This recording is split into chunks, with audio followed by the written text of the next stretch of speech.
It's truly hard to believe, but according to the Southern Poverty Law Center, which tracks hate groups, Breitbart embraces ideas on the extremist fringe of the conservative right.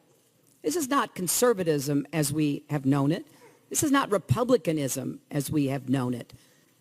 These are racist ideas, race-baiting ideas, anti-Muslim, anti-immigrant, anti-women, all key tenets making up the emerging racist ideology known as the alt-right.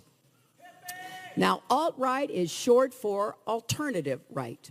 The Wall Street Journal describes it as a loose but organized movement, mostly online, that rejects mainstream conservatism, promotes nationalism, and views immigration and multiculturalism as threats to white identity. So the de facto merger between Breitbart and the Trump campaign represents a landmark achievement for this group, a fringe element that has effectively taken over the Republican Party. The names may have changed.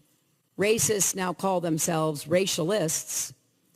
White supremacists now call themselves white nationalists. The paranoid fringe now calls itself alt-right. But the hate burns just as bright. But the hate burns just as bright.